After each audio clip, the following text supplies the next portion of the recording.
Hi, this is Eva for Once Upon a Timeline. Welcome to Midnight Mandela.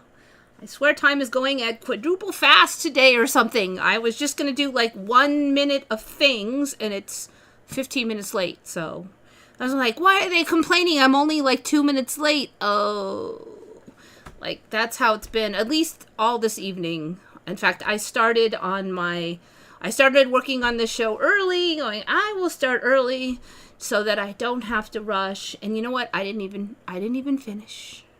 I don't know where all the time, and I was working diligently, and I didn't have brain fog too bad or anything. I was concentrating, so there's like no reason for this, but there it is. There it is. Shari, you were asking why the Oval Office looks gold and tacky. If you're talking about the inside of it, it is that every new president gets to remodel according to how they like. And that is Trump's style. He loves gold, ornate stuff like Abu Dhabi or something. And it is definitely kind of a boomer, chic, kind of tacky style. Like, you know, I even like gold, ornate stuff, but not like that. Okay, so yeah, it's definitely that Abu Dhabi look, the new and over the top. Yes. If you look at his hotels and stuff, he does them like that. And, you know, it might work okay if you're getting a lot of, like, Abu Dhabi type visitors, that they won't dislike it too much.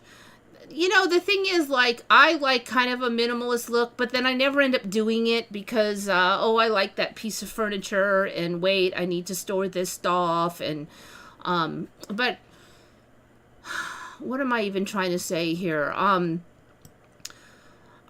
can't go too minimalist because then it just kind of, it's hard to look wealthy when you're trying to make it look like a bajillion dollar place. Then you can't just have grays and gray walls and a couple little pieces. So I kind of get it, but still it's not, it is, you know what, that style was kind of a thing when I was younger for like rich houses, but I would say it's more of like a French style or something. But you know, America, we yoinked a lot of our styles from other countries. We're a pretty new country, so. And then we have batches of people from other, you know, other countries that kind of melded their style in, and then we're constantly shifting flavors. So like the generation behind me, they had this whole thing, the millennials, where they wanted this grays, light grays, slightly lighter grays. Everything was like light gray. That was like a whole thing. And then the generation after them are like, ew, this is so boring. So it's just it's just how it is, you know. Maybe we're overdue for, I think the current generation is going for the 70s look, but with more color and goofiness. So who knows? Maybe we'll probably circle back around to Donald Trump land eventually. It looks like a brothel. I can't say I'm an expert at what a brothel looks like, but in the movies, they do portray it that way. I agree. But then if you look at the fancy French places, they're like that too. Yeah, Jack, you're talking about when those pedestals showed up for the Easter Island statues. You know, that's the thing one thing we have absolutely noticed about the Mandela is that the changes happen for different people at different times, and we've seen it such an extreme level that there can be no question. I think that is one of the things that we have nailed down as a thing, because I have for sure had a thing where I was watching, like, oh, I think this is going to change, and I was watching it. And then I'm like, the minute it changes, I'm going to do a video on it, and I'm going to be the first one to cover this, okay? And then I watch it, and like a few days later, maybe a week later, it changes. And I know that it has only been a few days. And I am so excited. So I get on there, and I just like look to see what else is up, and then I find out somebody did a video on it 2 years ago. Like, that's impossible. It just changed 2 days ago. How could these people have done it? Because now I'm in a timeline where I don't even explain it. I don't know how I can explain it. But so again, for me, the pedestal showed up 7 years ago. For Sandy, they showed up a couple years ago. For you, they showed up 2 months ago. And somehow we're all seeing the same one, though. So maybe we're all just keep jumping into different timelines, and then I don't know. I kind of think of it as like a big tossed salad, you know, like the same ingredients will show up near you eventually, but when that piece of lettuce gets near you is not going to be at the same time as somebody else in the salad. Yeah, I didn't even finish all the comments. Sorry. I started early, and somehow I think I got most of them, but I didn't get any from like the last 24 hours really.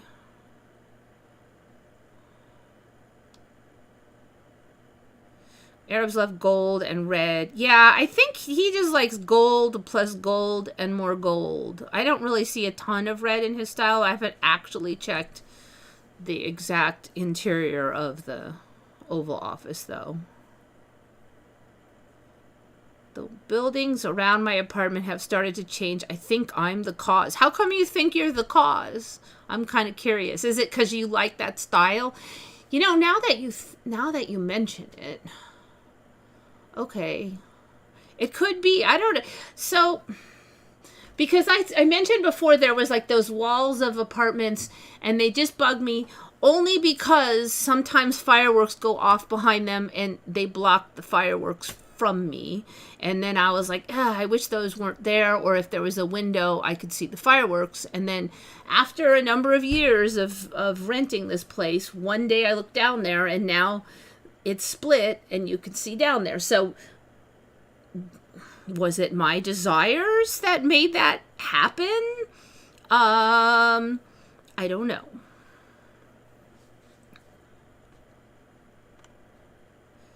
Yeah, I like gold, but not that much. Exactly. And I like it like, I don't know. I think I like the older style. Just I think I like the Chinese style a little more too, like the old Chinese, but like I like the French style, but like if you really look at the really ornate French stuff, that's like too much for me. It's too busy for me. Because it happened in Dubai and in the buildings in my neighborhood. Okay. So is it changing a way you like?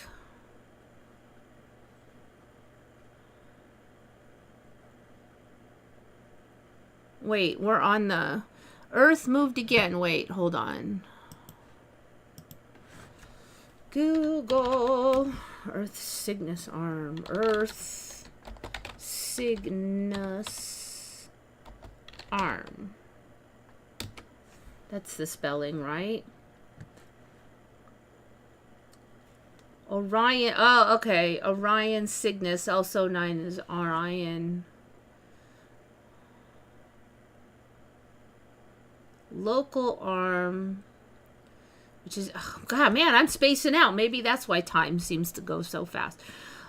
Also known as the Orion arm or local arm, which is a minor spiral arm of the Milky Way galaxy, our solar system. I don't know, like, I remember it being the Orion spur. Let me see if I can find some images. Okay, that's like impossible to read. Oh, maybe.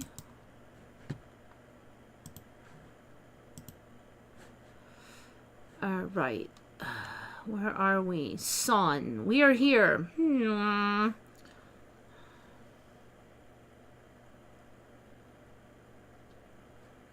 This is the Orion spur, but we're on this thing now. What is this thing? This is Cygnus. No, that's Gom Nebula. That showed up not too long ago. Vela Molecular Ridge. Orion Nebula. This is not helping me. I'm still confused. Orion spur. But there's this. What is this thing here? Is that the... Alright, I'm feeling kind of stupid today. Let's see. What do we got over here?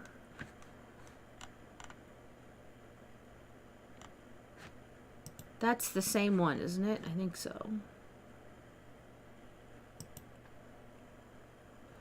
You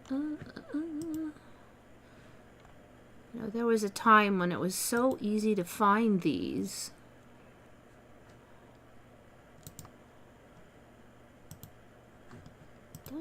All right, let's see. Sun, Orion Spur.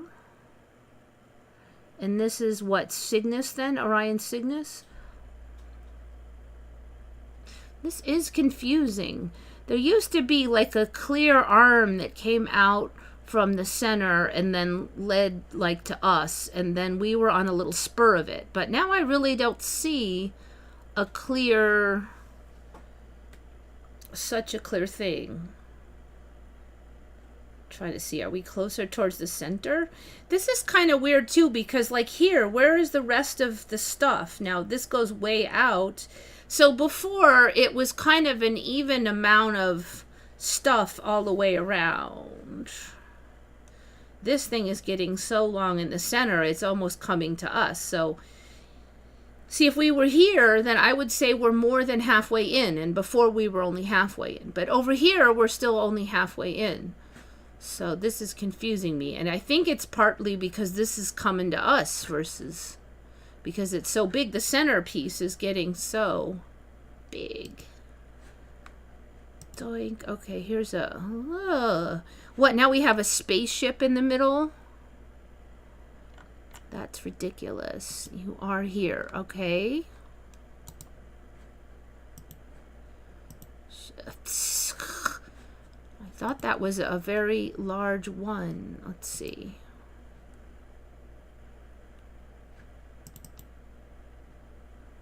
Can we have it?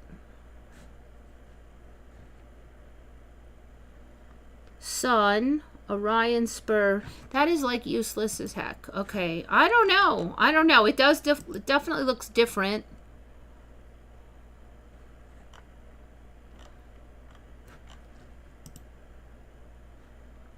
Our solar system.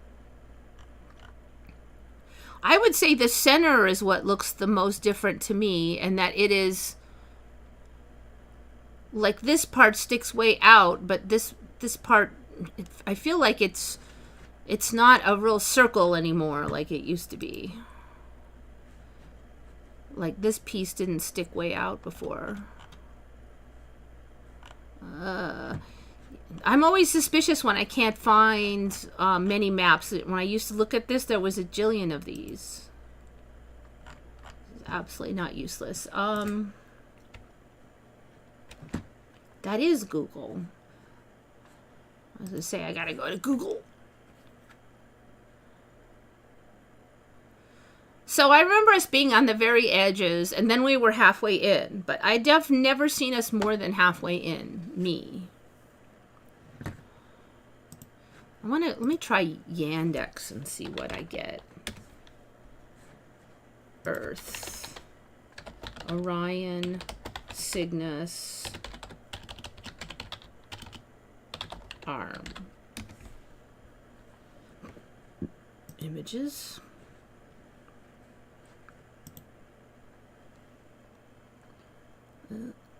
Okay, that interesting. It kind of shows the... It's not what I'm looking for, but it does show something. Okay.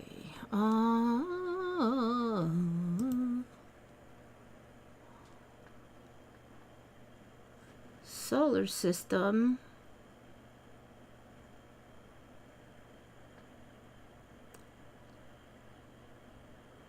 I still can't see anything.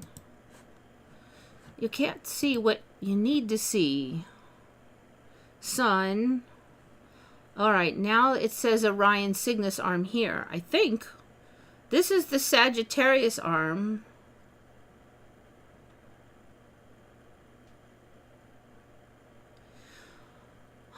Okay, so what I remember before is there was the Sagittarius arm and there was the Orion spur. So I guess what we need to figure out is that I guess now there is no Orion spur. Is it a whole arm or what? I think that is the question of the hour here. Solar system. Where is this Orion arm? New arm. Extrapolated.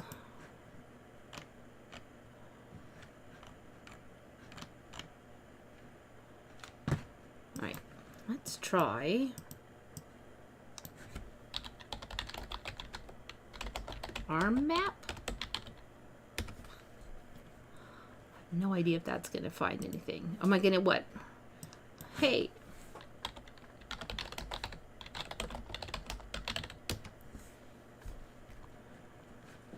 Why does it keep going back?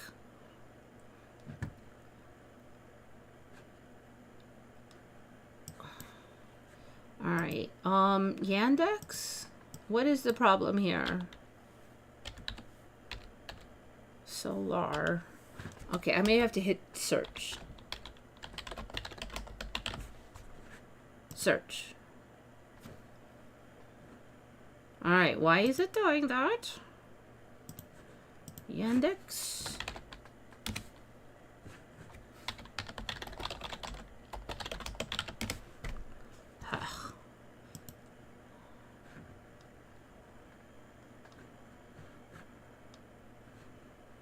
Well, this looks confusing. Solar system. All right. I think I need to do Milky Way. I don't know what I'm thinking. It's probably not going to give this to me. Hold on. Oh, now it works. All right. Let's see what we got here. Near Orion spur, Sag arm. Sun. That is blurry as F. Carina, Sagittarius, Orion, arm. Okay. The old maps still have us coming off of Sagittarius. Part of the problem here is that they have apparently changed these maps like 10 times in the current timeline. And so you got to figure out like when it was uploaded. Because on this one, it's Carina Sag and then Orion arm comes off. But this thing, look, the galactic core is huge now.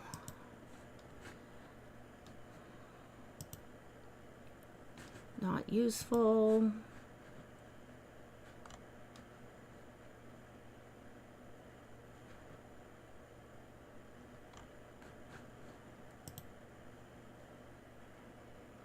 Rush on. Not going to go that way.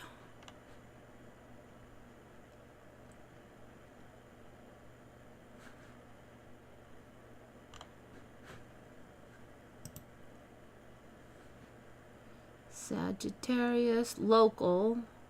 All right, I don't know. To me, it looks more different up in here. Okay, let's see. It was the, what did you call it? It was the Orion-Cygnus arm. Let's just try that.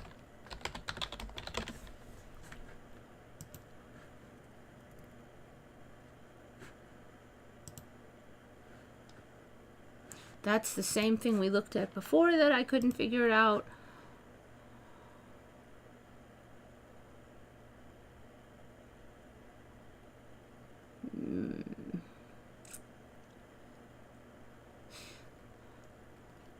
Trying to figure this out. So here we have, what the heck? Where did the, okay. Here is Carina Sagittarius. And then here is that Orion-Cygnus. Okay. So I think what's weird is this word Cygnus. I thought there was Cygnus on something else, not Orion-Cygnus. I thought it was like Scutum Cygnus or something like that. Yeah, see, I think that might have been Scutum-Cygnus, and now I don't remember Centaurus. Scutum-Centaurus. I don't remember Centaurus being anywhere. So it might have done some shuffling here, because I do remember Cygnus, but not on Orion. I don't remember there being a Centaurus last time I looked at any of these. So yeah, but it's only just this like 1 or 2 maps. So when were these uploaded? Are they even recent? Because they might be a backwards in time edition.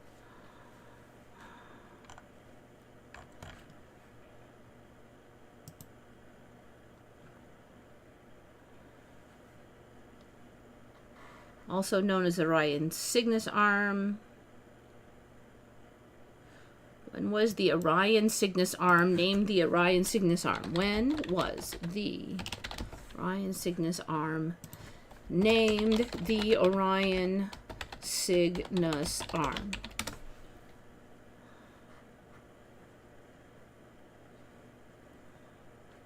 Also known as the Orion arm, was named after Orion constellation. Some of the bright... Okay, that is not...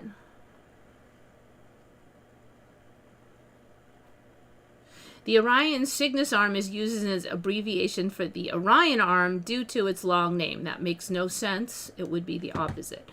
Okay, so I think it is safe to say that Yandex's AI is not as good as some. Doink. Let's ask DeepSeek.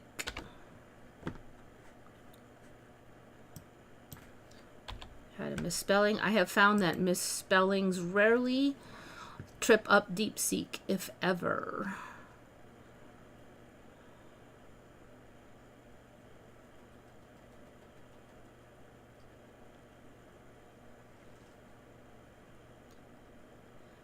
I've even tried to figure this out before. That's why I'm going straight to the AI.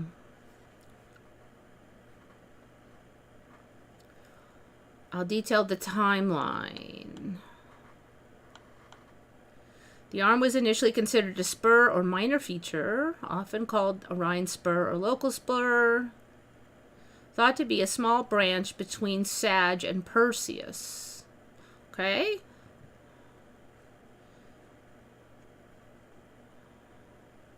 In the 2010s, evidence emerged suggesting Orion arm was more significant. In 2013, indicated it might be a branch of the Perseus arm. I think there isn't a Perseus arm now, though, right? Are we even seeing Perseus arm on this stuff? I'm a kitty. Ugh. What, kitty? Come here, pay the kitty toll for everybody. Let everybody see your kitty beauty. She's so chill now that she's like floppy. The beautiful kitty wants to go outside. All right, here you go.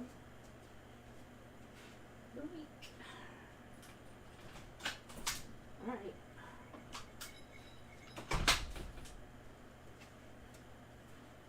I don't know if you remember, but she used to be so tense, and I'd bring her up there and she'd be like, ah, what are you doing? And now she's like, I'm so bored. Dun, dun, dun. Where even is... I remember there being a Perseus arm. Oh, that's there. Okay, so they thought this was part of this arm. See, I don't remember that ever being a thing.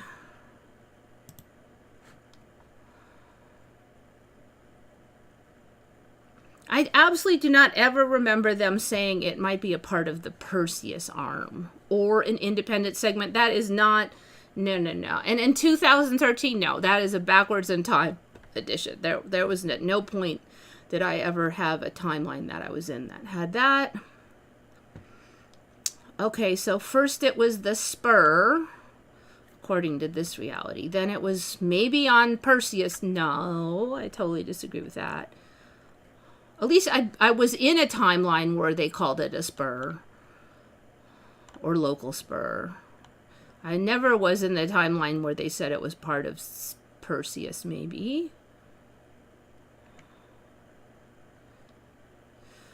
The name Orion-Cygnus gained prominence due to the arm's extension towards the Cygnus constellation. Why wouldn't you just call it Orion? Why would you have to call it Orion-Cygnus? You already have a name. Why would you just like add it? The term Orion-Cygnus arm was likely formalized around the 21st century.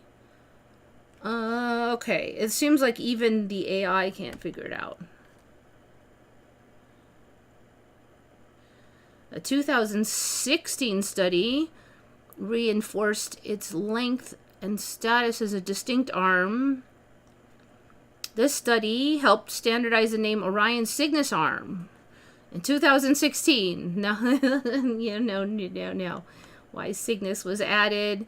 The extension of the arm towards Cygnus constellation made Orion-Cygnus a more comprehensive descriptor. No. Some sources note that the arm is sometimes called the Orion-Cygnus arm to emphasize its full span, while others use Orion arm for simplicity. Today, the names Orion arm, Orion-Cygnus arm, and local arm are used interchangeably, though Orion-Cygnus is more common in technical literature. All right. Mid-20th century, it was Orion spur or local spur. What, like 75 years ago? I don't know what that means.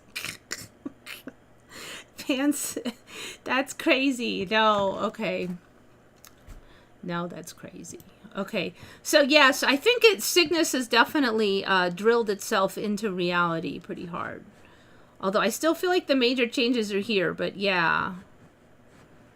We're growing our own arm, and it's a different arm.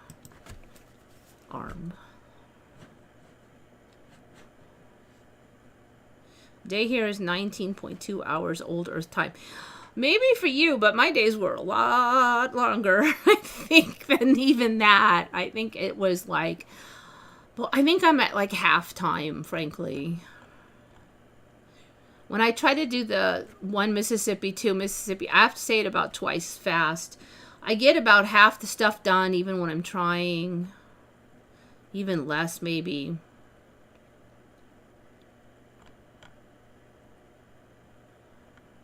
Yeah, see, that it's so complicated, though, because there's so many different maps now. I mean, for me, there was pretty much just one map the whole time. Maybe they just, maybe this is over here. Now, no, it's here, it's here, it's here, it's here. It, like, hides everything, though. There's so many.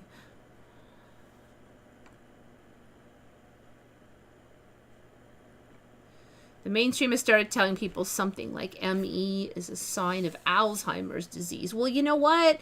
Like, the 15-year-old kids see these, so I guess they're all getting Alzheimer's, too.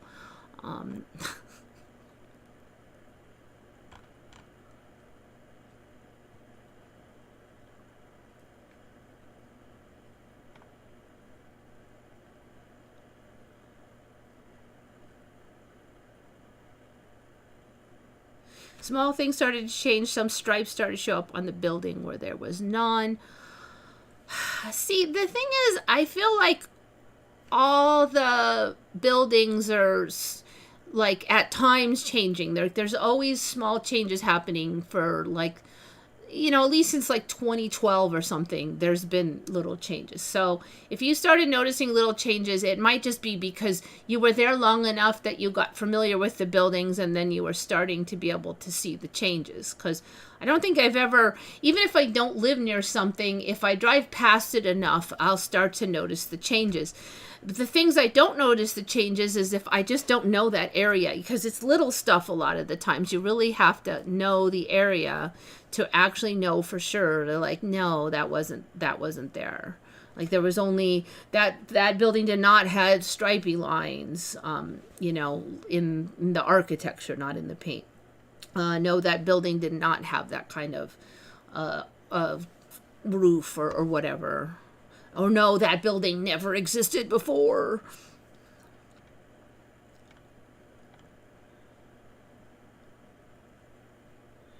Yeah, Earth used to be on the absolute edge. And for a while, the intro to The Hitchhiker's Guide to the Galaxy actually said specifically that we were on the edge. I think now it just says backwaters, but it did for years still say we were on the edge, and I would point to that, and then one day I'd look and it no longer said that.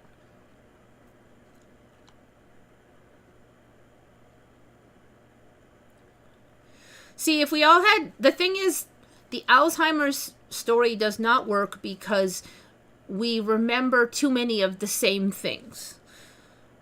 Now, granted, it is not as much commonality as in the start, but I mean, what's the chance that 20 people got Alzheimer's and all invented a continent called Arctica? It's just not likely.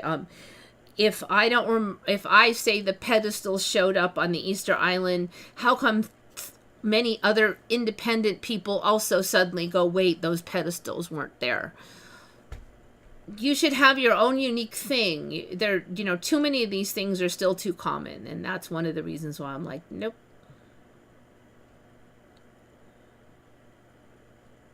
The energies these days are too much for me. I have pains like never before. I had a lot of pains, and then I just upped my calcium and it went away, but I'm always like, well, maybe I just got past the energy hump. I don't know. I had slacked up on my calcium though. So, but the thing is, lack of calcium never gave me, I was having really tight muscles, and they were just achy for no freaking reason whatsoever. And low calcium never gave me that before. So rotating pain. Yeah, I mean, I've had that problem on and off for years and years. Oh, my shoulder really hurts for an hour, and then this shoulder really hurts for an hour, and then that knee really hurts for another hour. I'm like, what did the F? So sometimes now when it really hurts, I'm like, yeah, I'm just gonna wait and see if it's still there in an hour, because it might not be. Is it like a real pain, or is it one of them sneaky pains? Yeah, I know. I went to the hospital and your blood tests are fine and you're getting old. I'm like, no, whatever. I gave up on them. They can't help. Nutrition has helped, but it hasn't solved everything. So, I can feel it's some kind of nerve thing, because I can feel the pain kind of track on that nerve, and then all of a sudden I'll feel it. I've gotten really good at it and track on that. So I guess they would say it was neuropathy or something, but then it never gets really that bad. A lot of times it feels like it's in the joint. So I don't know.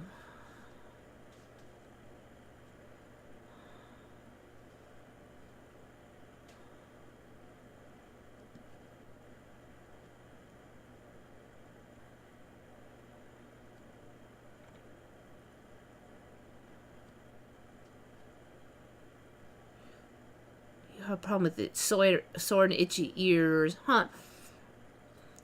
You know what? I have a problem when I fly on the plane. When I'm coming down, my ears get so itchy. It's like I can handle the pressure change, but then when I'm coming down, especially if I flew to a place with higher altitude and then I'm getting to a lower altitude, that last time, then it itches so bad I think I'm gonna die, but then it just passes.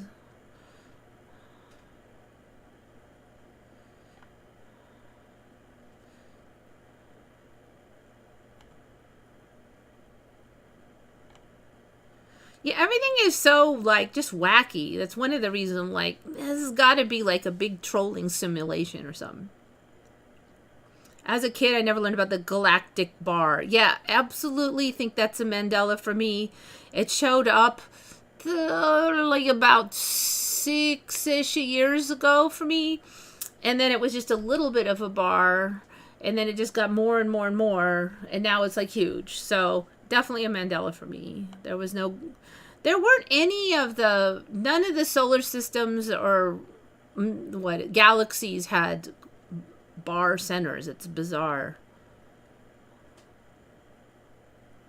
There was no galactic bar. Yeah, there was no, I agree with you. See, there's another example. We all just go, no, there was no galactic bar. But beyond that, not only do I not remember it being there, but I've been watching it get bigger, so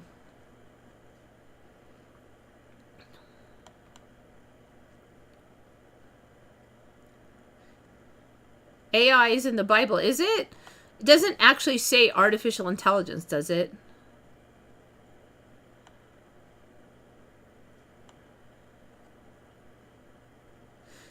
You have a fat, floppy gray cat. She's not fat. Come on. She actually isn't. She's really skinny. She was a feral, believe it or not. That cat was feral. She does have an unusually chill temperament. So once I tamed her down, she used to be really jumpy for a while though. I was able to tame her down, and she's now floppy like that with me. But it took a while.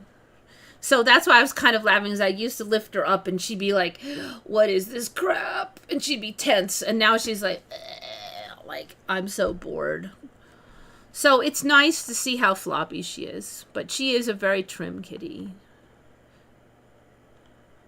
My theory of why the Earth is faster is it's 20% smaller. That is a popular theory, and I wouldn't be surprised. But to me, it's more than 20% smaller. And that's probably why it's more than 20% faster. They could call it the Siegfried and Roy arm, for all I care. I feel like that might be a more appropriate name, really.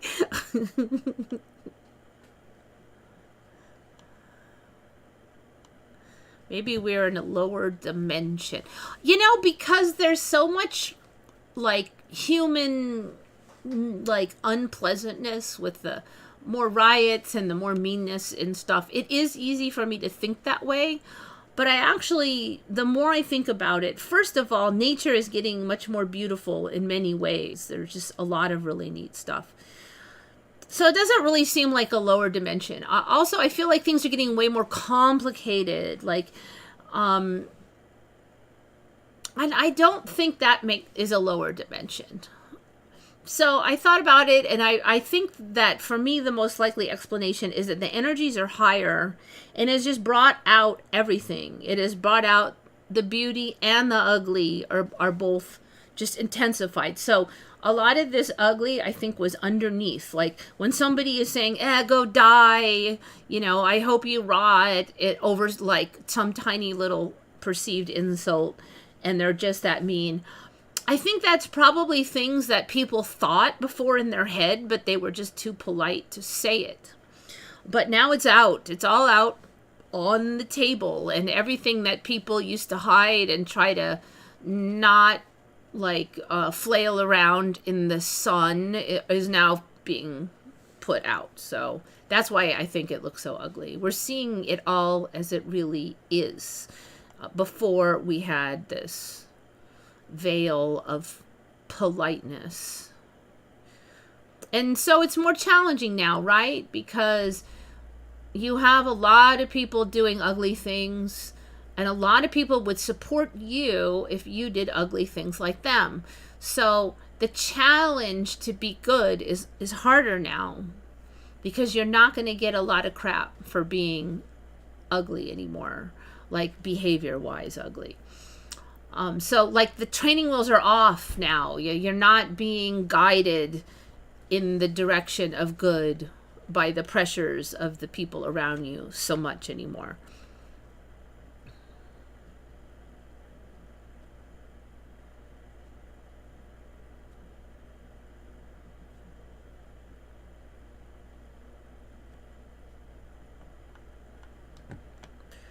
So yeah, I feel like we might be at see, it's 12:54. I haven't even started any of my Mandelas. I gotta get going. Okay, how do I talk for 45 minutes? I mean, this is ridiculous. Okay, so this is the thumbnail, and it is the Shanxi Rift Valley, right? I think that's it. Shanxi Rift Valley. Mark Tai has found this. It's crazy. There's a whole bunch of these rift thingies. So, how did I used to learn about the Grand Canyon, and they're like, this is the biggest, most prominent rift, crevices in the world, blah, blah, blah. And now, no, somehow I never heard about it. And I guess in the middle of some of them, like if you're down in the crack, it might be like in here. I'm not really exactly sure if that's in one or not. Now, I did see some images where they're like, over here is this tectonic plate and over there is that tectonic plate, and that's why this is happening. But then you got to realize there's a crap load of these things. Some of them are weirdly super straight, so you get on Reddit and then people are like, that can't be natural because look at how straight it is. Nothing is that straight in nature. But officially it is just forces of the earth. It's vaguely stated as forces of the earth. Here is, okay, so Eurasian plate, North American plate. The problem, though, is if you go on Google Earth, this is the Rift Valley, and all of these are rifts in here. This, there's a million of them, and I guess they just farm in between to make it even more crazy. So there's a gajillion of these freaking rifts, apparently. See, I think these are all big crevices here. Let's see. Zoink. What, we can't fly down there anywhere? The whole Rift Valley, we can't look at it? No. There's nothing. There's nothing. There totally should be at least a few 3D images taken for the sake of Google. This is craziness. It looks like one on here wants to light up, but then it refuses again. See, it goes right through there. Let me see if I move it over, if it'll still... Yeah, see? It wants to. It wants to. Then it's like, no, I'm joking. I'm not going to do it. All right, so... Just wanted to make sure these aren't mountains. Now, I'm pretty sure that they are valleys. Zoink. Okay, so anyway, that's Rift Valley. So it's like the Grand Canyon stretched out, artificial straight. See, like some of these lines, they're like, no way, that can't be natural. That people are blaming it on the Chinese. But no, the official sources, like look at this one. It's like so straight, and then suddenly it goes that way. So yeah, officially then this is supposed to be natural, and it's crazy. There's another one.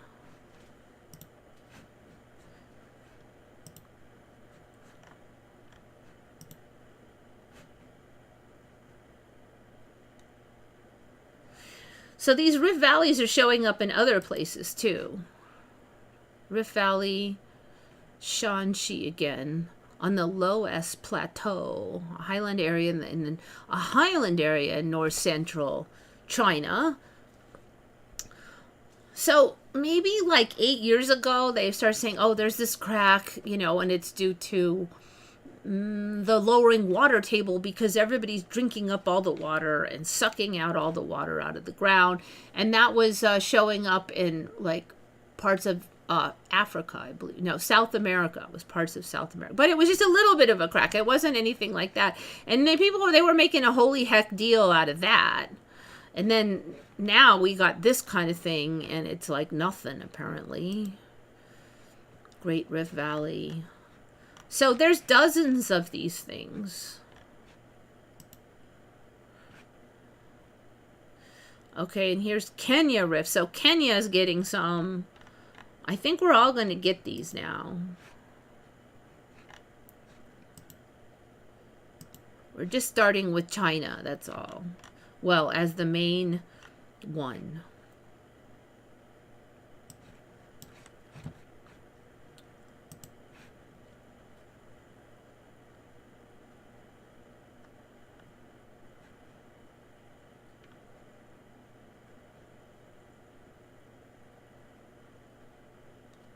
Yeah, I mean, as long as it's an old story where, like, millions of years ago, blah, blah, blah happened, you could kind of, like, yeah, sure, whatever, you'll change your story tomorrow, but, yeah, but then when you have this, well, it's here right now, so it's whatever you want to say caused it, and the storyline that is the official one may change 500 times, but we do know that it is present.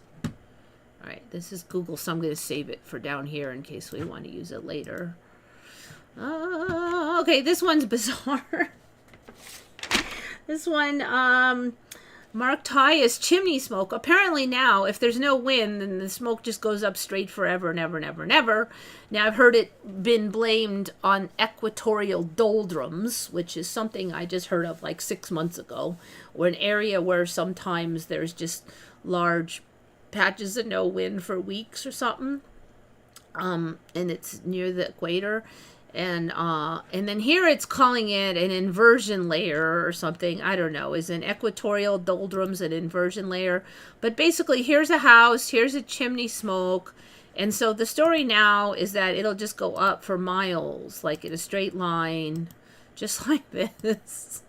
Just forever and ever and ever. It's like completely and utterly ridiculous.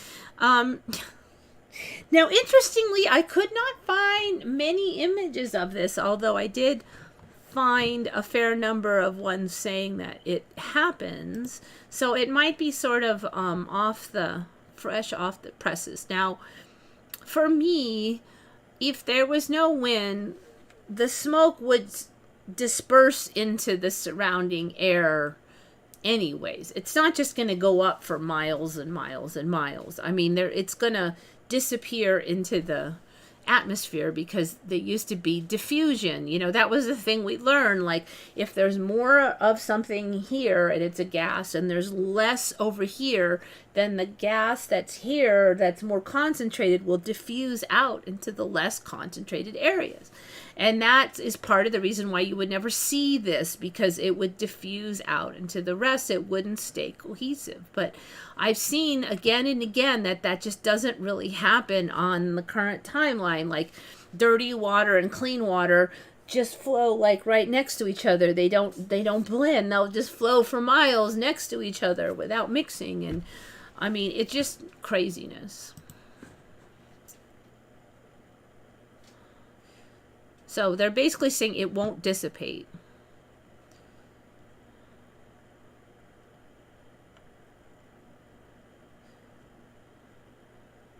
But they always slightly pointed inward.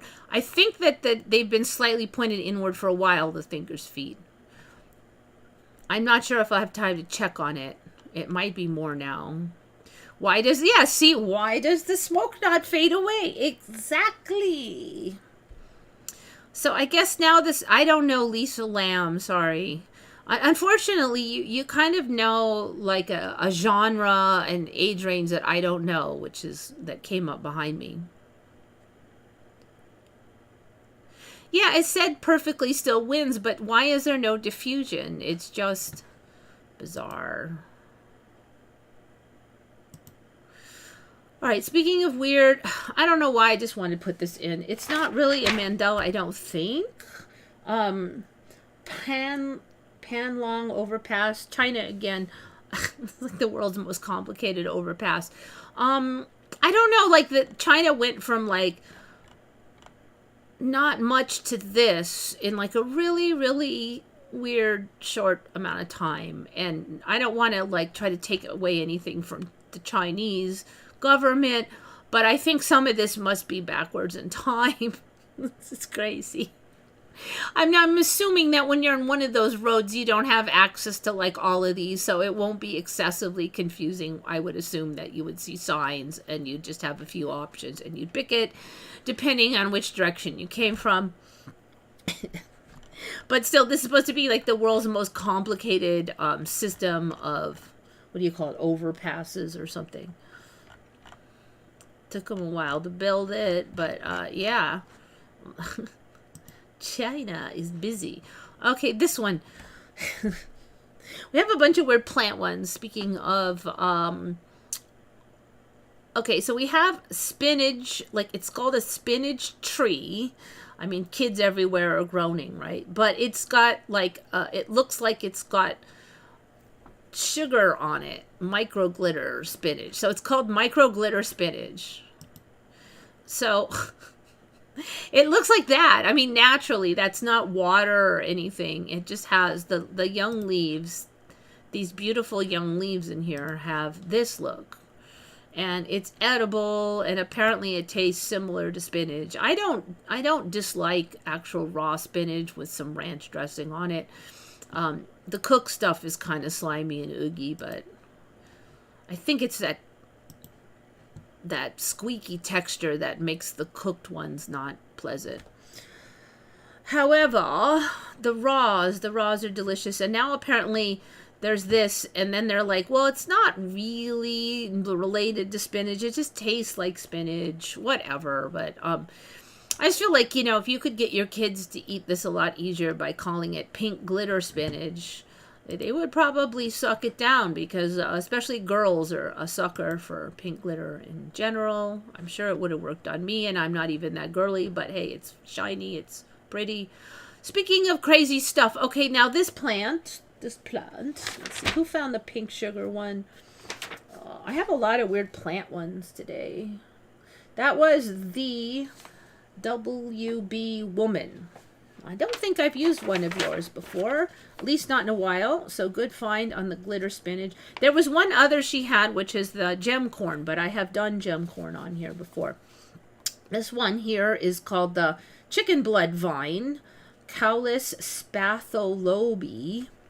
Now this is confusing because most of the images I saw, they slice it. It looks like it's like a fat vine. It looks like it's pretty easy to slice because you're not always like they had a real sharp knife and they were almost able to cut it like a salami with a really, really sharp knife.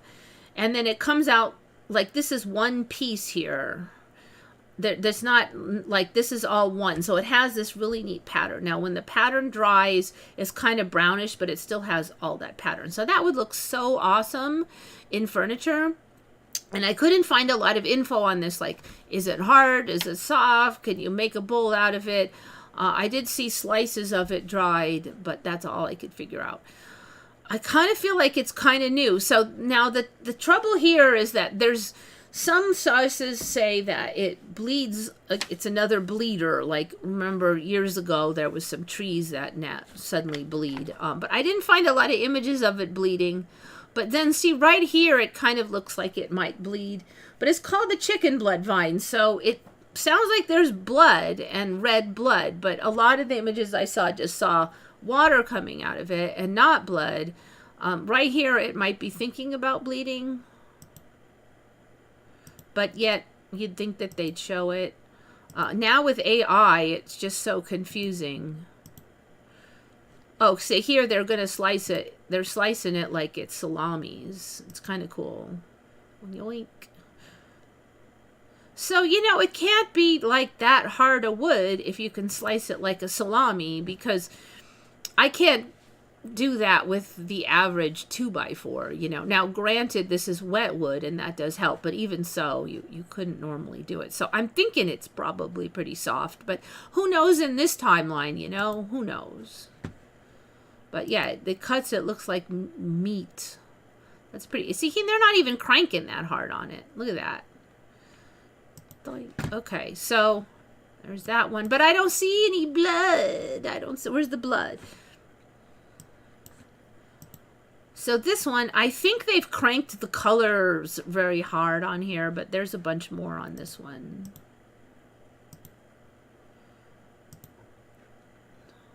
Let me turn off. I have the sound off.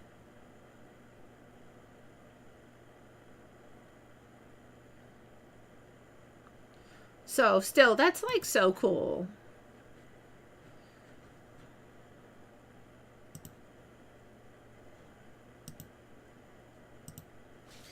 Chicken blood vine was found by Mike Tyus. Very good find. The other thing they were saying was like it was Chinese medicine. I swear to God, everything in China is Chinese medicine now. I mean, like, is China just like loaded with medical stuff in all of their plants or what? Or they just know them all? I don't know.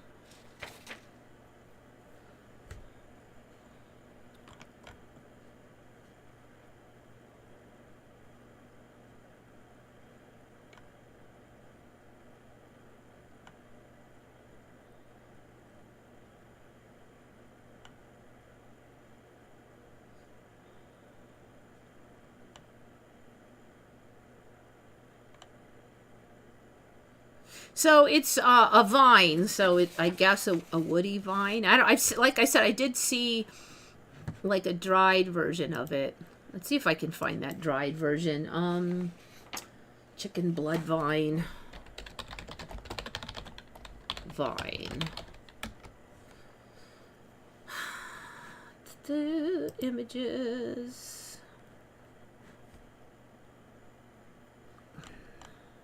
So that's a really cool look, but it looks to me like it doesn't keep all its redness once it's totally dry. That's still super awesome looking for pieces of wood though. So how hard are they though? Are they like balsa wood? I mean, I couldn't really find any info on it. So are these like partially dry? It kind of looks like they're at different levels of dry. All right, they did, so I used to do a fair amount of woodworking, and I sure as heck have never seen this stuff before. I mean, people would go insane for this kind of wood with this pattern in it. That's just craziness. I actually should see if I can find any, because... All right, what is even that? I don't even know. Okay.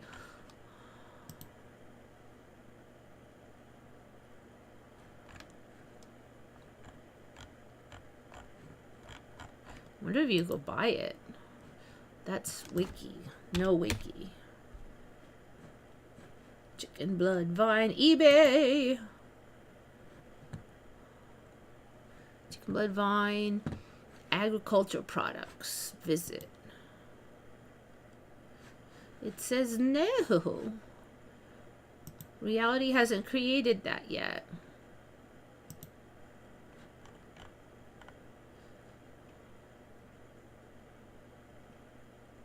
Also known as blood vine for the dark red sap. Okay. Chicken blood wood.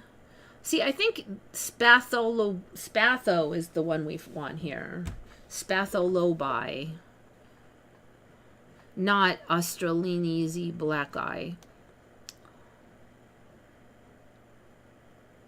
Legume, pea, or bean family. It's not actually a wood, it is a large vine. Okay, but is it woody and hard? Because some of those vines are. What is a chicken blood vine bangle?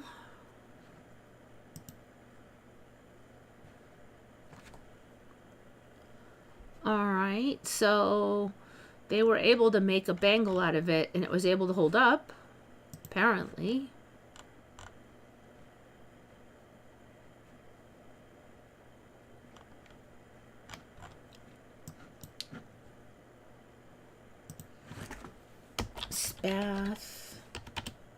Spatholobi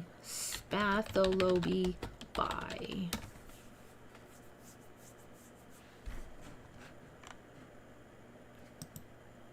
It's probably going to say, yeah, it says we looked everywhere.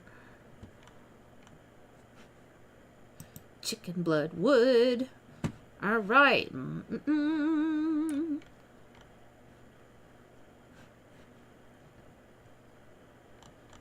Okay. So none of this is available. I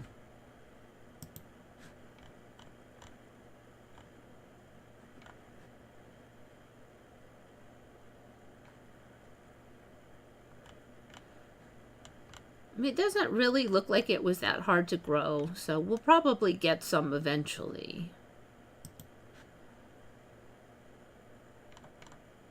Moves and tonifies the blood, opens the channels, relaxes the tendons.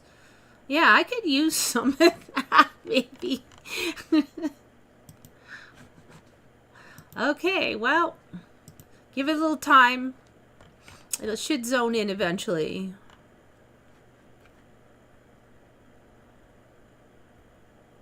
Yeah, the red color fades, but at least it does right now, but the pattern is still in there. So even with the red color gone, the pattern is still super styling. Okay. I kind of feel like maybe I had this one on before, but it's just gotten weirder. I'm trying to remember, because I remember having a plant like this on before. Something about the leaves changing. So it's Bakila. Man, I can't read my sloppy writing. Bokila. Can I just write in like full letters here? Bokila trifoliolata. Try to add an extra syllable. Trifoliolata. Not trifoliata, but trifoliolata. So this thing imitates other plants. So it's the first like mimic plant. So they said that if you plant it next to another plant or under it or something, it'll mimic the leaves of the plant it's next to. It takes a few months, but it will. So it could have this leaf or it could have this leaf, for instance. Transforms its leaves to copy a variety of host trees. Some sources were saying there was like 20 different leaves that they've tried in it. It's not always a perfect match. Like when there's a lot of serrations, it's like a little sloppy, but it's not bad. And one of the sources said that an experiment tried it with a artificial plant and it still did it. It still copied artificial plant leaves. So the question is, since this plant has no eyeballs, then how does it know what the other plant looks like? So they're like, well, maybe it like senses the aromatic blobbity blue dials, or I don't know, whatever, fancy words for off-gassing of the other tree. But I mean, if you have an artificial plant there, it's obviously not doing that, yet it still copied it.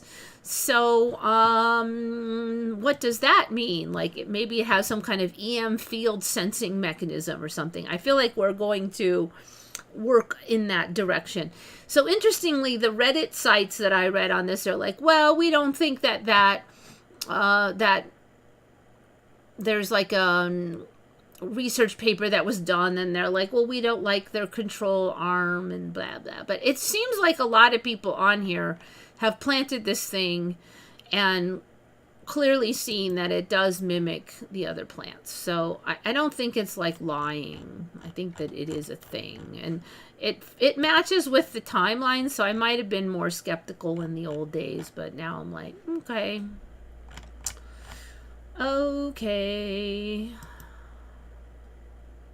Can plants see? In the wake of controversial study, the answer is still unclear. A tiny pilot study found that so-called chameleon vines mimicked plastic leaves, but experts say poor study design and conflicts of interest, or what the conflicts of interest are.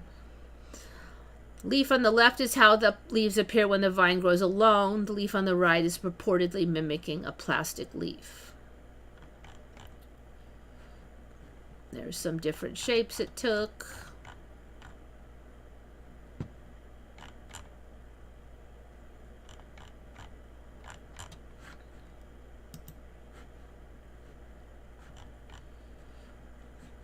I do feel like if it didn't do that, it wouldn't have like that name in its native environment, and there's like too much stuff behind it. So I think it is legit.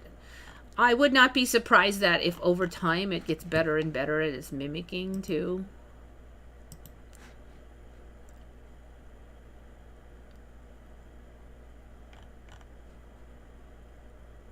Yeah, see? Vivian's got it. Like, how do you know what shape that is?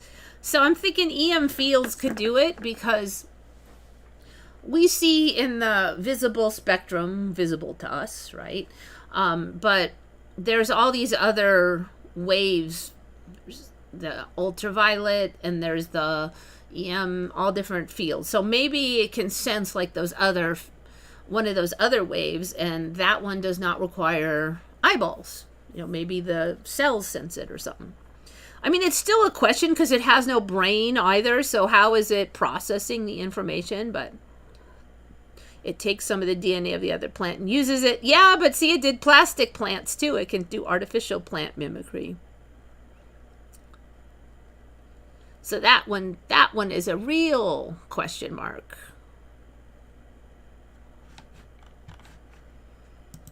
Okay, so that was Bokila trifoliolata. That was from Easy Cheesy 181. Found this one. Good find. We have quite a variety of finders this week, and think almost all of them are from you guys. All right, this one is Von Karman Vortex Clouds. Mark Tyus found this concept. It's a fact in this reality.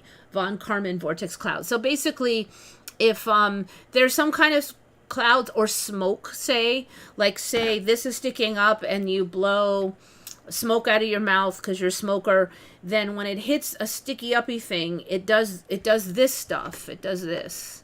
And there's a whole, and then this is how the math works here, basically, that this happens. So we're also going to see it now in the clouds of the earth.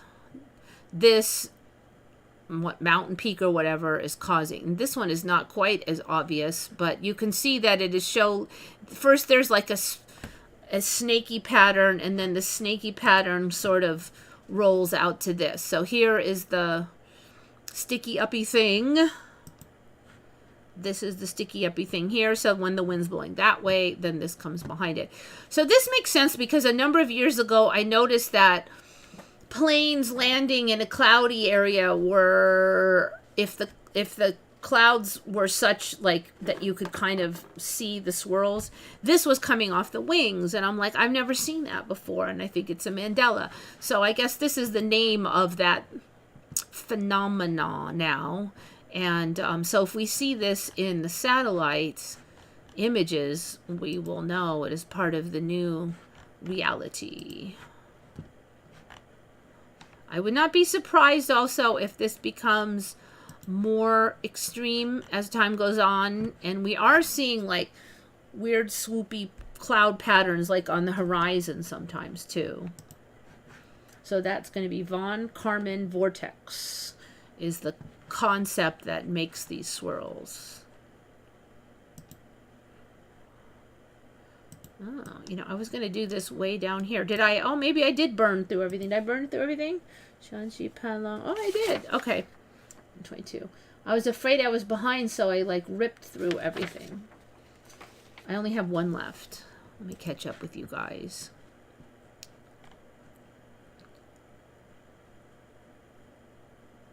Okay. It's all that Orion-Cygnus stuff here. Doink.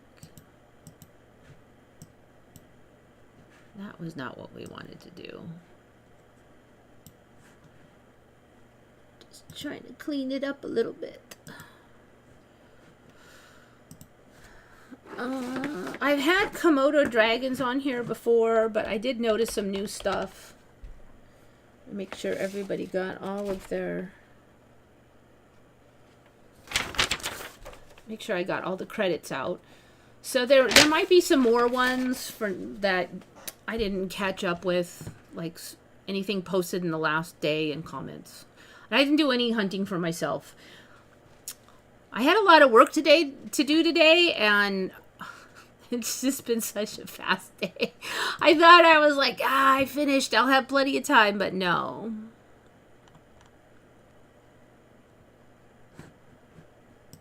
Komodo dragons. These things. Man, when they first showed up, they were fat and slow. And I remember this video I saw where they said, oh, they'll eat anything, including humans. But luckily, they're so slow that you usually could just outrun them. Well, they run a lot faster now. They can really, they can chase down a deer. It's ridiculous. And I still, I watch the videos, I'm like, they are much faster now. They're faster than humans. But I'm still they're trying to say they could chase down a deer. I see them skittering after deer. But yet, I still can't quite see them catching a deer. I feel like if the deer was asleep and tripped, maybe they would catch it, but see, now you can walk around even though they're fast, and this is a weird story because now they're saying that they rarely bother humans. It used to be, man, they just eat you because they would eat anything because they're greedy, greedy alligator beasties. So they walk around all slow. They still look slow, but then if there's a deer, suddenly they're like, blah, blah, blah, blah, blah. I'm like, come on. I'm going to have to find a video for you of those. This looks here like prehistoric times. Like, I feel like it's an old movie that's trying to show the past. And they're like, if you remember the slee stacks. Anybody who's old, remember Land of the Lost and the slee stacks. I feel like these are the early slee stacks. Which slee stacks didn't exist. At least they didn't used to exist. It's just a very, very corny, ridiculous character in a cheesy show from the 70s. Where a family got accidentally thrown back in time and had to deal with these lizard creatures that were called the slee stacks.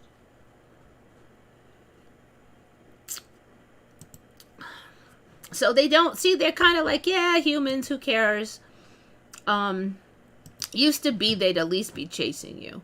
It does not look like this one is going to show you.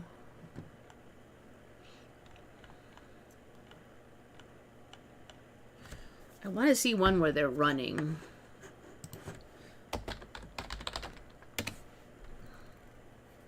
You know what's weird is when I put Komodo dragons running and then it says on 2 legs, it finishes it as on 2 legs. And I could not find any video of them running on 2 legs or any statements of them running on 2 legs. But just notice that on 2 legs comes up early. Like, where is this coming from? Is this coming from another timeline? Is there some kind of meme where they run on 2 legs? But if I click on this, I find other lizards running on 2 legs, but not Komodo dragons. Okay, well, I got this one. Komodo running. Okay, load up, dudes.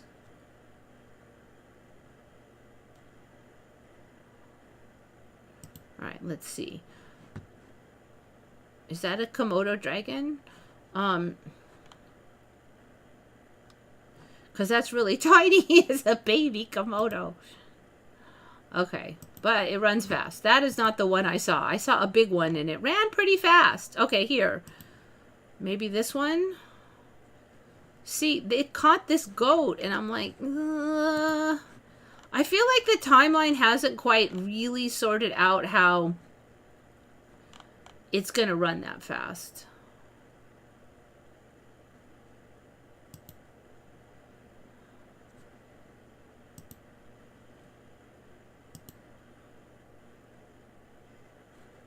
Let's see if it runs fast in this one. That's not real helpful. Does it run away? No, it gets stomped. Well, apparently water buffalo can stomp their butt. Okay, that's another story, because originally there was only one island that had these, and they were sort of isolated on there, so they were sort of the peak predator, and there wasn't really anything else on the island that was significant size, so they kind of ruled the island, okay? But now they're on 5 islands, because before they're like, oh, they're going to become extinct, they're only on this one island, and climate change, and wah. Now they're on 5 islands. Of course, now they're like, well, they used to be on 7 islands, but now they're only on 5 islands. I'm like, no, they used to be on 1 island.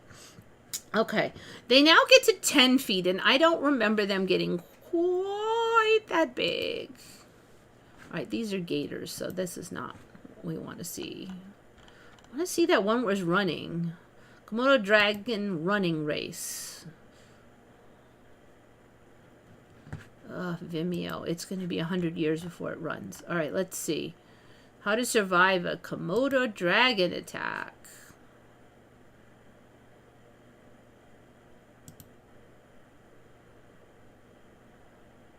See, it runs fast now.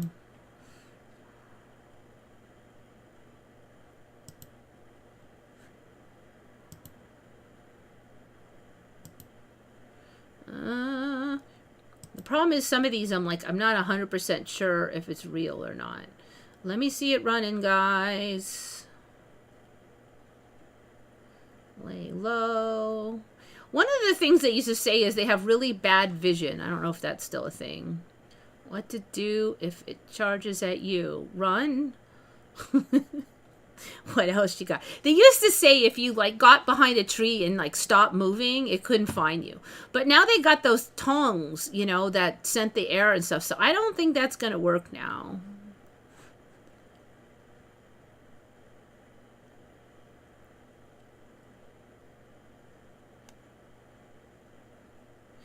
Dang it.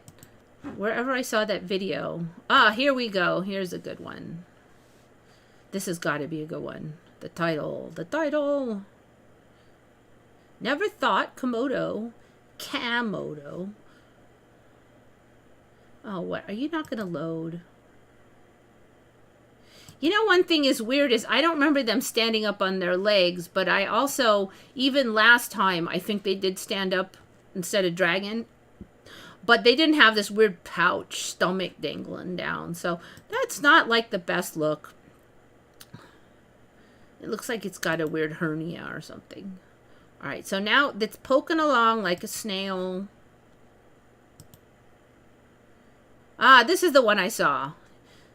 See, it's trying to get that deer. See, they definitely move a lot faster, but I still don't see how it's going to catch that deer. As fast as it's skittering along, that deer is still winning. So maybe a baby deer or something could maybe catch a baby deer. It could probably catch a human. Okay, so they move a lot faster. They go to 10 feet. I don't think that they were that big. The story now is they have clean mouths. I did cover this before that they said, oh, that thing where they had dirty mouths plus no venom and it was the bacteria that killed everything. And then they had even tested the mouths for bacteria and said, look, they're all ooky full of bacteria. But now the story is that they probably just drank from nasty water pits and their mouths were full of bacteria from drinking the nasty water. And they just happened to take a sampling after it was slurping from nasty water. And that's why, I kid you not, and that's why lots of bacteria were found in the mouth.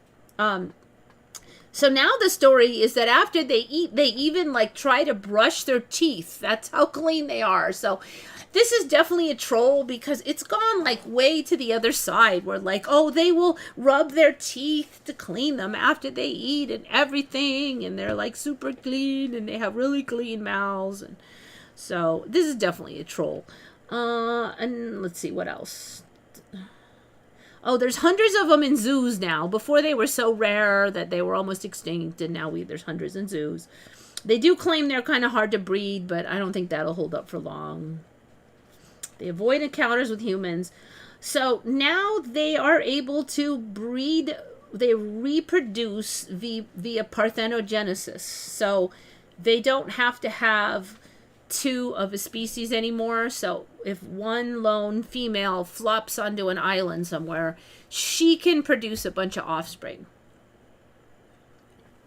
And we've covered some parthenogenesis animals before, but here's where it's different. Now she produces all male offspring. Like the parthenogenesis are not clones of her, they're all males, like every last one of them. And they're saying it's because they use ZW chromosome system instead of XY chromosome system. And I will admit that I was just too lazy to learn exactly how that works. But they're basically saying because of that, she then produces all males. And then it would be great because if, say, only her was on the island and then she produced males, then she could breed with those males. And then that batch of offspring would be half and half male females. And now you have a breeding population that you're going to town with. You could populate the whole island. So I guess that would be convenient from a genetics survival perspective. But yeah, they did not used to, even the last time I looked, there's no way that they did parthenogenesis. And there is no way that they produced all males. This is the first parthenogenesis storyline I've heard where the offspring are the opposite sex. So I feel like that's like a upgrade or whatever you want to call it. I think that's everything. So that was mine. I just noticed that. Somebody was, I don't know where I saw that, but. So yeah, no, the story though is that they almost never bother humans unless you kind of like threaten their offsprings or something, and it's really rare. And that's why I guess they have the stick, they just poke them. I really don't feel like a stick would do much, but yeah, in this timeline, I guess it does.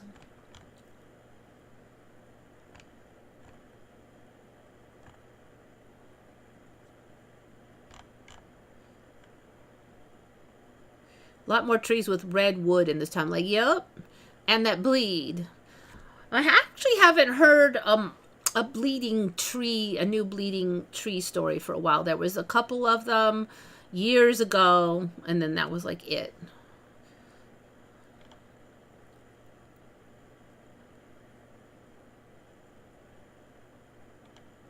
I want a house that color. You know, I mean, give it another 10 years. What are we going to find? There could be all kind of crazy stuff. I mean, AI is moving so fast now. And the level of answers that it's capable of on some things, it blows my mind. It just, then they're like, well, some people swear it's sentient, and others are like, no, it can't be. But here's the thing. It is so complicated now that the programmers don't know what it's going to do until they test it. The complication level is beyond human comprehension, even from those who created it. And we do not know what causes sentience. I mean, this cap of this soda might have a low-level sentience. Like, in my experience, I suspect that everything has like a certain level of consciousness on a simple level. Like, it's not going to be just because it exists. Like, everything has a certain energy of existence. So if that is the case, and if you listen to the spiritualists and the drug users and everybody, a lot of them say that is the case. If that is the case, then the AI will have it too. Now, what will be the nature of that, or how conscious it is, or how much independent agency it has, I don't know. And maybe it's developing, and, you know, humans kind of act like consciousness is going to like suddenly go, boosh, now I have it, then I did it. I don't think it's going to work like that. I think it's going to just slowly develop, and there may not be a magic time when it suddenly went, now wait a minute, I realize I'm alive.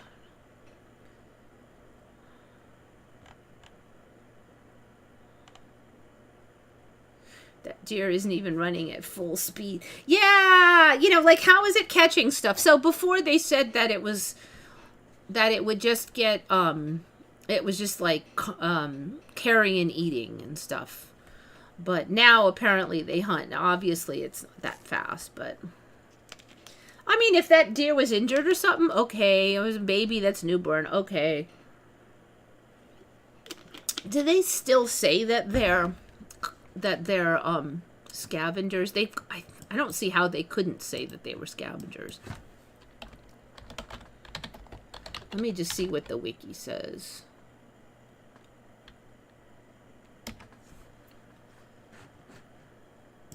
Ta-da. Endemic to. So there's all the islands it's endemic to. Rinca, Flores. I think those are all those weird areas. Yeah, see, those are all those weird areas developing on top of Australia. All those little islands and stuff are zooming in, becoming created. Islands of Komodo. Was there a Komodo island? I don't remember there being a Komodo island. Rinca, Flores, Gila, Motang, and Gili Dasami.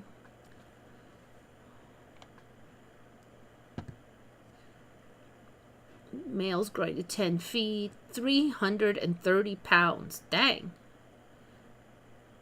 They are apex predators. Okay, I swear they were scavengers before and dominate ecosystems. Hunt and ambush prey, including invertebrates, birds, and mammals. Okay, so they're not scavengers anymore. Komodo dragons' group behavior in hunting. Oh, they hunt as groups now. Is exceptional in the reptile world. That's true. You don't really hear about reptiles hunting in groups. These things were like dumb as posts before. Now they hunt as groups. The diet of Komodo dragons consists of Javan rusa. Oh, it's these deer and or Sunda sambar deer species. Okay. Well, maybe if a big pack of these somehow slithered in and surrounded a herd of these deer, then some of them perhaps could get ambushed and couldn't find a place to run, though they also eat considerable amounts of carrion. Okay, so this is an upgrade for them because now they're like half predators and half carrion. Komodo dragons occasionally attack humans. Okay, when I was reading in other places, they said it's rare, and they usually don't. Oh, this was something gross I did read. Young dragons try to repel predators by rolling in feces. Oh, great. This is stuff like this is like, well, maybe we aren't getting to a better timeline. First recorded in 1910. That doesn't seem like that long ago. Oh no, population contracted due to climate change. No, there's more of them now. Called a land crocodile.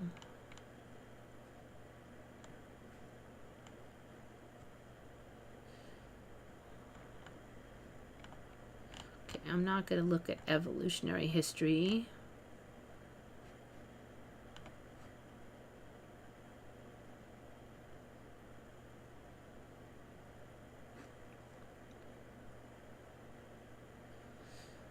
Let's see.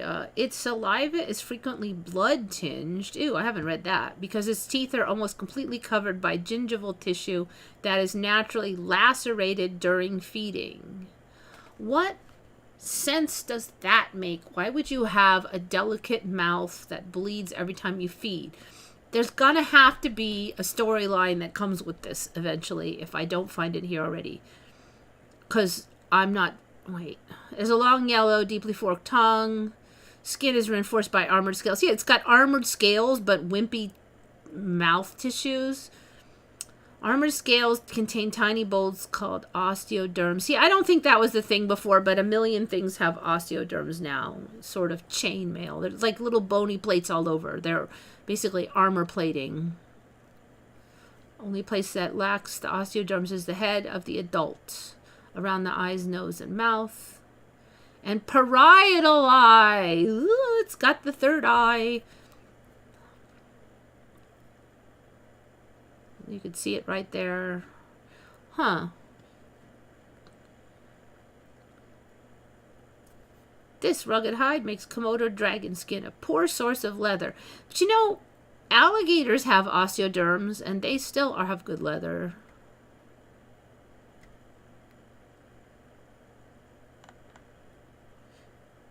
Okay, so they are not explaining why they would have blood.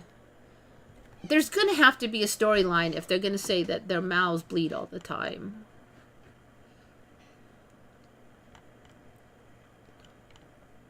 Oh, another story is that the teeth now are self-replacing every 40 days. Used to be only sharks could do that.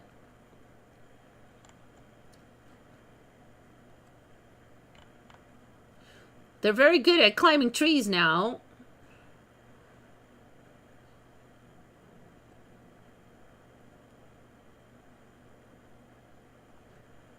There are some personality differences among the species.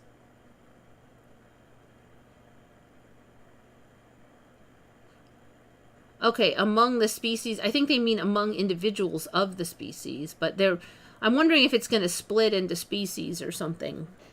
The way it's written there. Some are more shy, some are less shy. They can run 12 miles per hour. Climbing trees proficiently when young. Komodo dragons may stand on its hind legs and use its tail as support. As it matures, its claws are used primarily as weapons. They dig holes and sleep in burrows. That was not a thing before. They did not sleep in burrows. Yeah, they're much more complicated now. Okay, so they're fighting on two legs.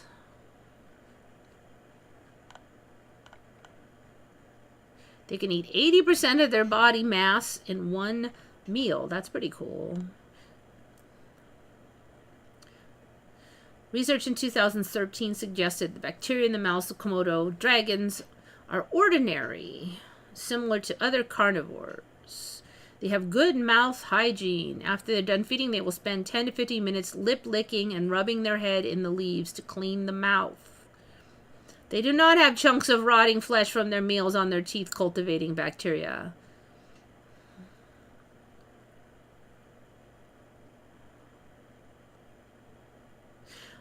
Komodo dragons do not wait for prey to drive and track it at a distance as vipers do.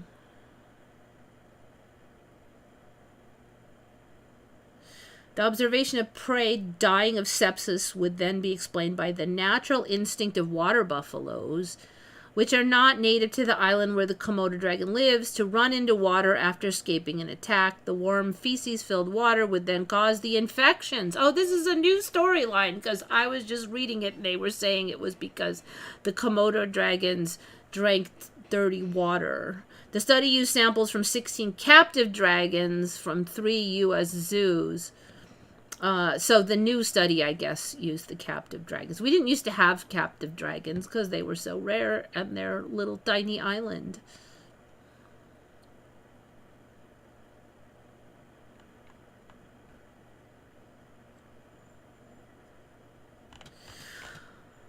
Okay, anyway, there's the parthenogenesis story. Attacks on humans are rare. So they're only listed as endangered. I think they were like critically endangered before. So they will move backwards along that list until there's Komodo dragons on half the planet. That's pretty much the pattern I see. Pretty soon there'll be pet Komodo dragons. Since when did they climb trees? I know, and they go in burrows and then in there.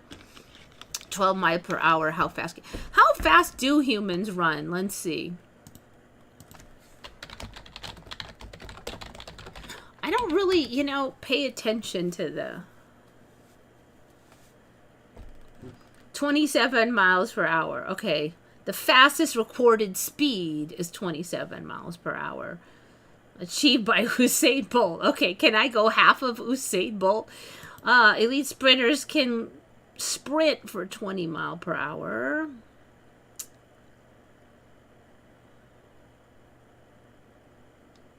The average running speed for a human is typically between 5 and 8 miles per hour, with trained runners being able to maintain speeds around 12 miles per hour. Okay, so now we are talking about how some of us might get eaten.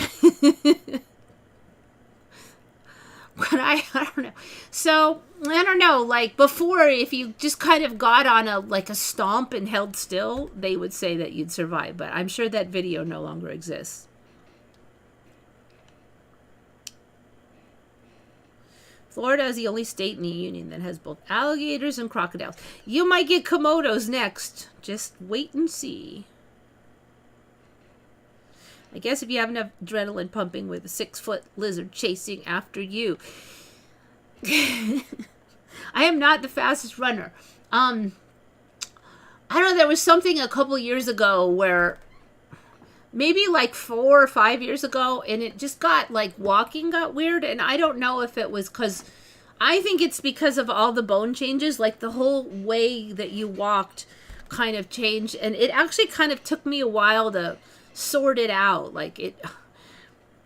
Somehow I just couldn't quite get my pace even, and then after a while it sorted out, and then it was fine. But then the next time I ran, I almost fell on my face because now it's just different. You used to have to go more like this with the way the bones worked, and now you go more like this. And I almost I started running. Luckily, I was able to catch myself. I'm like, no, that doesn't work. You have to. I figured it out, but that first time. So, practice running. To me, it feels weird now because it's very, I don't know. It's definitely easier than the old style, but it just seems like the way you do it is just such a shorter movement now.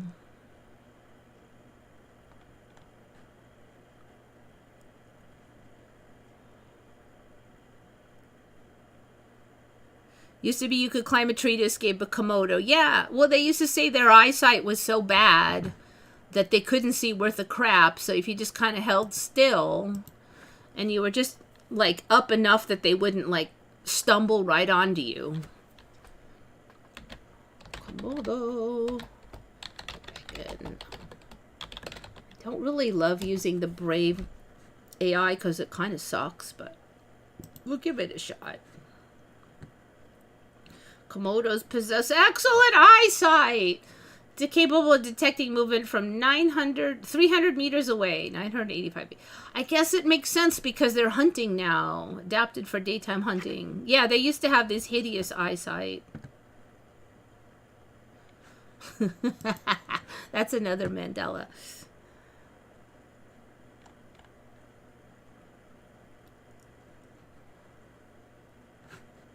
They are saying that attacks on humans is rare, and it's usually if they feel that you're invading their territory. Which I still think it's weird how many animals don't like to attack humans that really could just eat us for breakfast. Like sharks. They say, oh, sharks don't really like the taste of human. Why not? And then if you listen to those stories about cannibal humans, they say we just taste like pork. So if we taste like pork, why do all these animals hate us? But it's illogical unless you think it's just like part of the spiritual design that we won't have too many animals always trying to eat us because we don't want it that way. If you look at it that way, like we put some limits just spiritually on how much of a prey animal will be, then it makes sense, because otherwise I don't see how it makes sense. I mean, maybe tomorrow they'll come up with a thing going, well, humans have this one weird molecule that makes us taste bad to other animals or something. But that hasn't shown up yet. I mean, maybe I'm programming it in right now. Actually, let me just... Do animals think humans taste bad? Why animals avoid human taste? It's common misconception. Sharks may spit out a human after a bite because humans are not an ideal food source. Well, why aren't we an ideal food source? We don't have high fat, calorie dense tissue. Oh, come on. The average human has a lot of fat. At least as much as like a fish. Or they're saying that we have less fat than a fish. No, okay. You know what? This AI sucks, and this is a hard question. So let's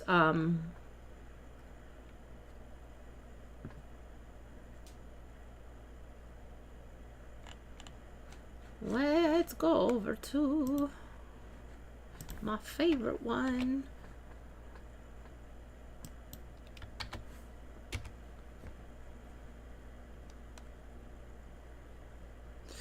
Yeah, I am a little spacey today. I kind of forgetting that you guys exist. Oh yeah, I'm doing a show. Wakey wakies. Most animals do not think humans taste bad. Okay, I knew it was a stupid question, sort of, but humans are apex predators. We have hunted, killed, and competed. So they have an instinctual fear. You know, we do have a lot of this memory passing down through offspring and genetics and stuff. So that works with the current narrative of this reality that they have. And like humans have a kind of an instinctive fear of like snakes, right? So Maybe a lot of our prey animals have an instinctive fear of humans, generated through millions of years of us eating them. A survival trait that has been selected for over generations. The upright silhouette. Many animals recognize that upright silhouette as a threat. Scent of a predator. Our scent is not the scent of prey. We smell like soap, detergent, synthetic materials, and humans scent that triggers alarm. Okay. High salt. Human flesh is much higher salt than most wild animals due to our diet, which can be unpalatable to animals not used to it. Spice, soaps, and chemicals, diet and toxins. Maybe we're just full of crap. Notable exceptions: big cats, lions, tigers, leopards, crocodiles, large bears, sharks. Some species like bull and tiger sharks are more aggressive and may consume human. Scavengers. They will eat carrion, including human remains, if they find them.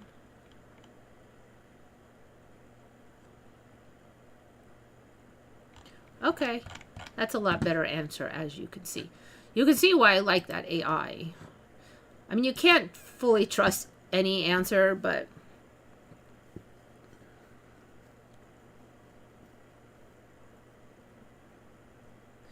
first place is here in Florida. If it gets a little too cold, the lizards start to fall out of the trees. When did that first show up for you? Because I didn't hear about that until like a couple years ago. They're like, oh, first, are iguanas native yet? Because they used to be a non-native.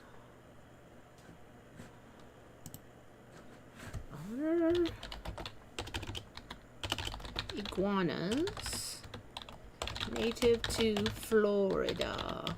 They used to say that they were escaped pets. So let's see if that's still...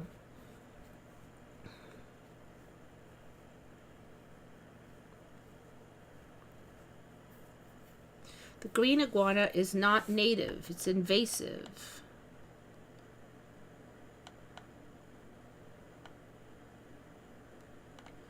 Pet trade in the 60s. See, the weird thing for me, though, is I've only heard about them falling out of the trees in the last couple, like maybe the last 5 or 6 years.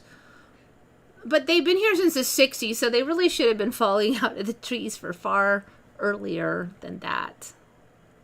The Florida rock iguana. Critically endangered. They must be new. Not found on the mainland. They live on Loggerhead Key in Dry Tortugas National Park in Key West. Alright, spotty. I wonder how big these are, the Florida rock iguana. Are they going to be like giant fat things? Ah, they have pseudo horns on snout. That's interesting. So is that how we're going to do it? First the non-natives come and then, oh, by the way, there's a native one. They're critically endangered. I mean, they're endangered. I mean, they're threatened. There's only 10. I mean, 50. I mean, 5,000. They say they're critically endangered. I'm thinking they're new. Fascinating and resilient. Species native to Cuba.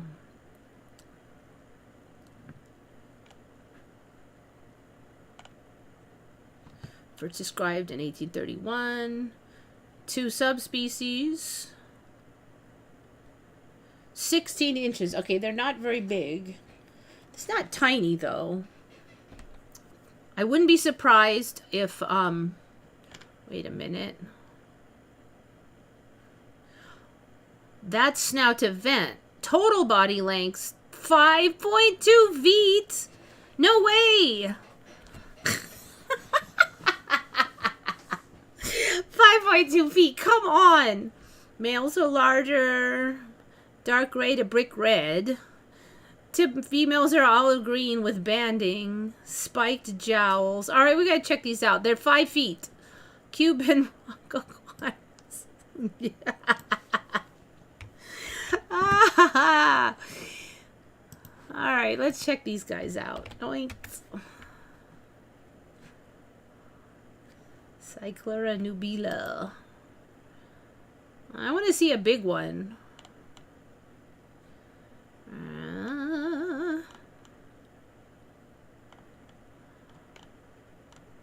That is not... None of these look that big. If they can get 5 feet, we should have images of 5-foot long ones. Alright, so... See, like that one, yeah, it's not that big. It's a little bigger. There really should be an image of a 5-foot one. This one looks pretty big. What are those pseudo horns? I want to see the pseudo horns.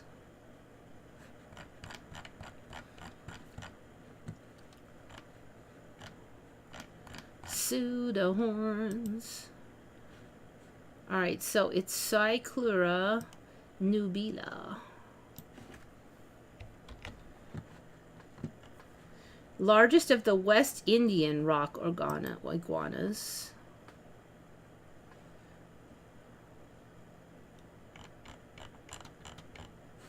It's not really useful.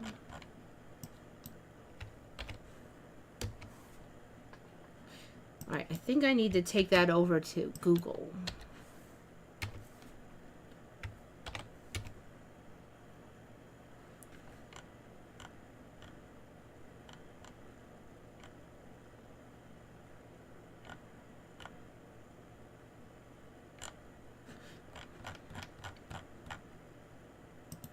I mean, if they get 5 feet, there should be at least one image of like a 4-foot one or something.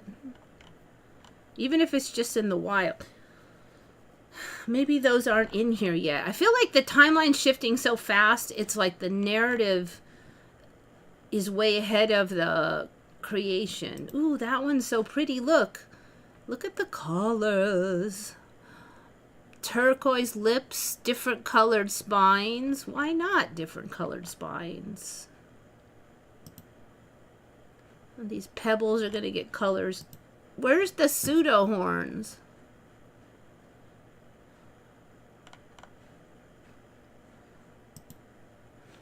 It looks like there's 2 bumps on that one. Maybe that's pseudo horns. So it like the pseudo horns have hardly... Okay, there's 2.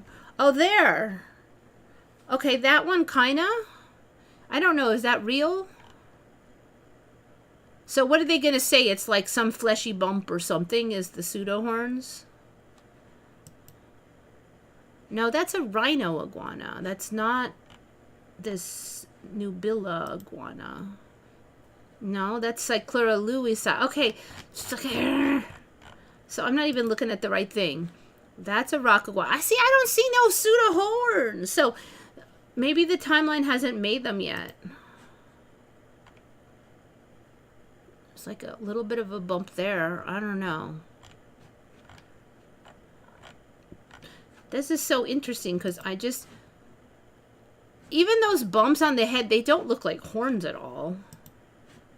Like, I guess they're going to say those are pseudo horns, but they look nothing like horns right now.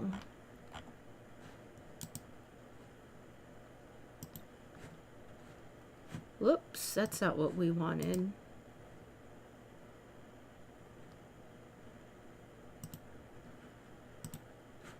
Yeah, see, I'm looking at that, and that's the closest I can see to pseudo horns.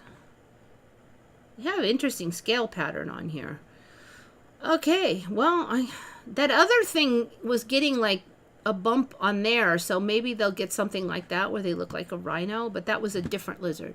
Interesting. So they're 5 foot long, but there's no images of 5 foot. And they have pseudo horns, but I have no idea what they're talking about with the pseudo horns.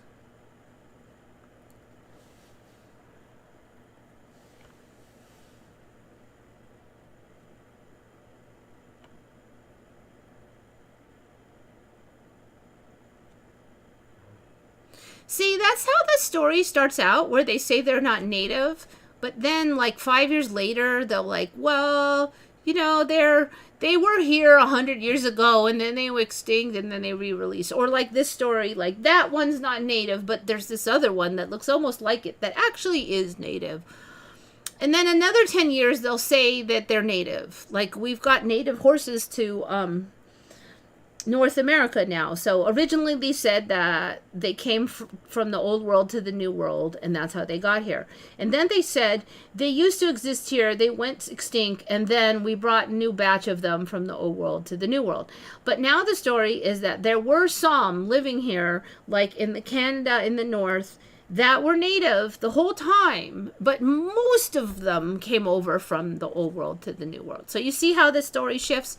So I wouldn't be surprised. I just feel like the situation in Florida with all of these pet animals suddenly exploding everywhere, it's going to happen with that, because the concept of pets being escaped is not like it just started 20 years ago. Yeah, I'm almost ready to leave too here. I'm very close. Very, very close. Remind me of the time the chicks bring bearded dragon into Starbucks. They're supposed to be pretty chill, the bearded dragons. I don't think they bite that hard or anything, so... Bearded dragons are not hallucinogenic, though.